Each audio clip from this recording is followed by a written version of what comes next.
Saudara, harga cabai rawit, bawang merah, dan tomat di Polewali Mandar, Sulawesi Barat terus merangkak naik. Dalam sepekan terakhir, harga bahkan naik hingga 50%.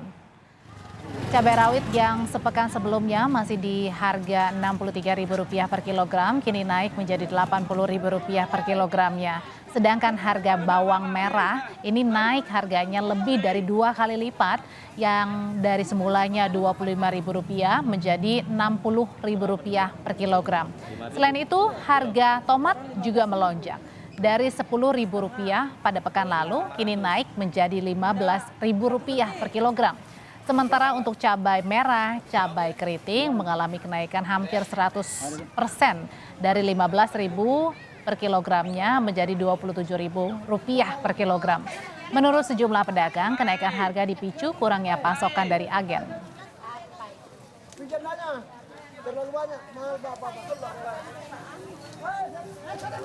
Bawang merah. merah. Itu dari harga berapa? Dulu harganya cuma 25 1 kilo. Sekarang dijual berapa? Sekarang encerannya 60.000 sampai 50% ya. Ya. Itu gara-gara apa tuh? Penyebabnya apa itu? Ya penyebabnya itu katanya pengiriman selalu di sana. Selalu ditunggu pengiriman di Kalimantan. Stok kurang. Kurang. Kurang pasukannya, Ibu ya? Kurang. Di Jakarta, bumbu dapur dan harga sembako juga dirasakan warga yang ikut naik sejak bulan Juni lalu. Kenaikan harga bahan pokok sudah dirasakan pedagang maupun pembeli di Pasar Selipi, Jakarta Barat misalnya. Selain harga cabai yang sudah tembus di angka Rp100.000 dan bawang yang meroket harganya hingga Rp80.000, saat ini harga terigu cukup membuat pedagang bahan pokok kewalahan. Pedagang maupun pembeli ini tidak mau atau pedagang ini tidak mau mengeluarkan modal lebih meski dengan keuntungan yang tidak seberapa untuk tetap dapat berjualan dan menghidupi keluarga. Ya pembeli ada aja, cuman kalau doang pembeli kok naik gitu aja udah. Tapi gimana dia gak perlu kan?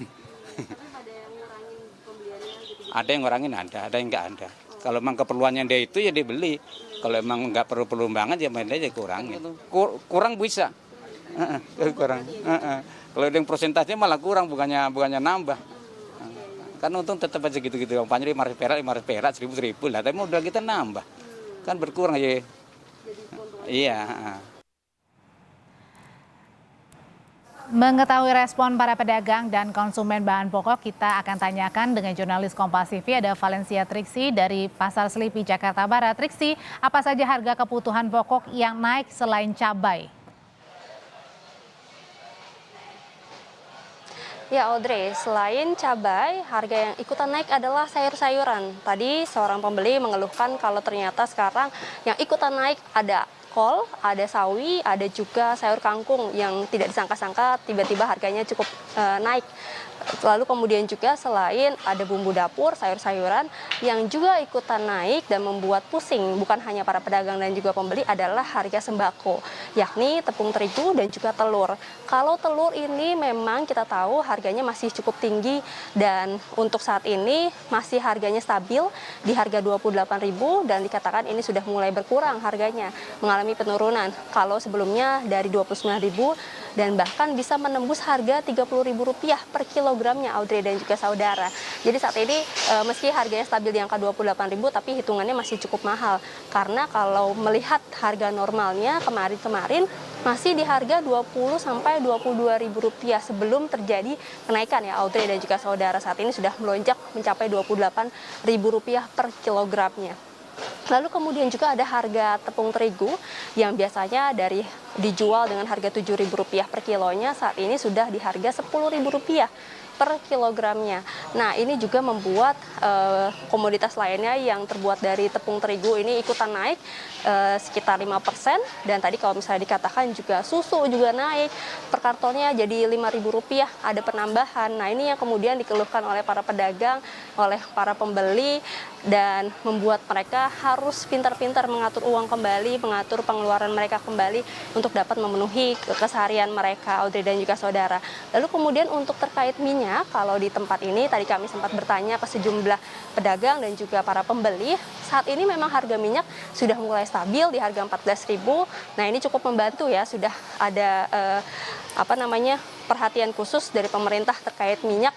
Dan saat ini meski mereka harus membeli menggunakan KTP, tapi dikatakan tidak apa-apa karena ini sudah membantu meringankan setidaknya pengeluaran mereka untuk membeli minyak yang dibutuhkan setiap harinya. Tapi tentu yang diharapkan juga adalah perhatian khusus terhadap cabai atau bumbu dapur lainnya, dan juga termasuk sembako yang saat ini juga ikut-ikutan naik. Audrey. Oke, kalau dari sisi pembeli harus memilah-milih mana barang yang harus dibeli segera dan tidak. Tapi bagaimana pedagang caranya untuk menyikapi kenaikan harga agar tetap penjualan mereka tetap bisa bagus, Triksi?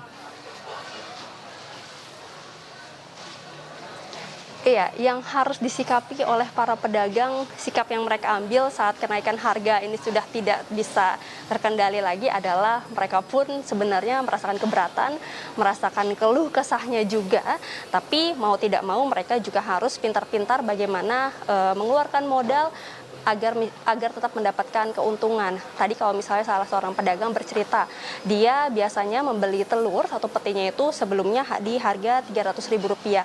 Saat ini karena sudah kenaikan berada di kisaran Rp380.000, bahkan sempat Rp420.000 per petinya. Nah, ini cukup tinggi ya kenaikannya. Nah, selain itu juga terigu yang biasanya dibeli dengan harga Rp210.000 per satu karung, saat ini harganya sudah di Rp225.000 per karungnya. Nah, ini membuat para pedagang harus mengeluarkan modal yang cukup besar untuk dapat memasok atau menyetok barang-barang yang akan mereka jual. Jadi tadi sikap yang mereka ambil adalah salah satunya harus mengurangi pembelian mereka atau pasokan mereka untuk dijual. Jadi kalau biasanya pembeli 3-4 peti, kemudian hanya 2 peti saja. Lalu kemudian kalau terigu yang biasanya bisa membeli 2-3 karung, hanya berani 1 karung saja. Alasannya yang pertama karena memang takut nanti ketika pembelinya tidak begitu banyak, bahan-bahan yang mereka pasok ini menjadi rusak karena terlalu lama disimpan. Lalu yang kedua adalah takut ketika mereka sudah membeli dengan stok atau kuantitas yang cukup banyak, nanti tiba-tiba harganya berubah lagi jadi lebih tinggi atau jadi lebih tinggi yang ditakutkan. Nah, ini akan membuat mereka untungnya rugi jatuhnya ya, Audrey dan juga saudara. Nah, inilah yang kemudian membuat mereka harus berpikir keras karena selain modal yang dikeluarkan lebih banyak, tadi kalau ditanya tentang keuntungannya, mereka katakan keuntungannya justru stabil, tidak ada perubahan, tidak ada kenaikan, bahkan keuntungannya yang mereka dapatkan justru berkurang. Kalau yang biasanya misalnya contohnya bisa mendapatkan keuntungan Rp1.000, saat ini keuntungannya hanya Rp500. Jadi keuntungannya sangat mepet sekali, tipis sekali dari modal yang mereka keluarkan dengan begitu besar. Tapi untungnya dengan perhitungan yang cukup baik, mereka tidak perlu sampai nombok. Tapi tentu saja ini menjadi permasalahan bagi para pedagang, Audrey dan juga saudara. Nah, selain permasalahan itu, mereka juga tentu mendapatkan keluhan-keluhan dari para pembeli yang datang dan terkejut dan juga kaget dengan harga-harga yang naik yang tidak kunjung turun dalam 2 bulan terakhir ini. Karena mereka para pembeli ini mengira setelah bulan puasa, setelah Lebaran, harga ini sudah mulai turun, tapi nyatanya tidak, malah justru semakin naik. Tadi kalau kami berbincang juga dengan salah seorang pembeli, mereka mengatakan kalau biasanya mereka berbelanja hanya Rp100.000, saat ini Rp100.000 hanya mendapatkan sedikit, bahkan mereka harus mengeluarkan uang belanja Rp150.000 atau yang biasanya Rp200.000 menjadi Rp350.000 per harinya. Nah, ini yang mereka juga beratkan dari sisi pembeli, harus mengeluarkan uang lebih besar lagi untuk biaya sehari-hari mereka. Tadi kalau ada salah satu pedagang kue yang biasanya berbelanja di tempat sembako ini, mereka pembeli ini, maksud kami pedagang kue ini tidak bisa mengurangi jumlah dari telur ataupun terigu yang biasanya mereka beli untuk berjualan, untuk membuat kue, tapi mereka mengakalinya adalah dengan memilih telur-telur yang tidak begitu besar tapi ukurannya kecil atau sedang agar jumlahnya lebih banyak dibandingkan dengan ukuran yang cukup besar. Nah, ini yang akhirnya kemudian membuat para pembeli juga harus berpikir, harus mengatur keuangan mereka dan juga mengatur pembelian-pembelian mereka agar sama-sama tetap bisa untung berjualan dan juga tetap kebutuhan sehari-harinya terpenuhi, Audrey dan juga saudara.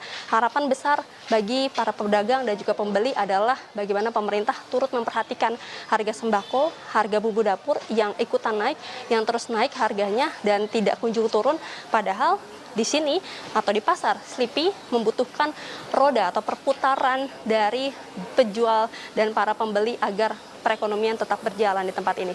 Audrey. Harga kebutuhan pokok masih tinggi, diantaranya ada harga cabai, tepung terigu, dan juga telur. Terima kasih laporannya jurnalis Kompas TV dari Pasar Slipi, Jakarta Barat, Valencia Triksi.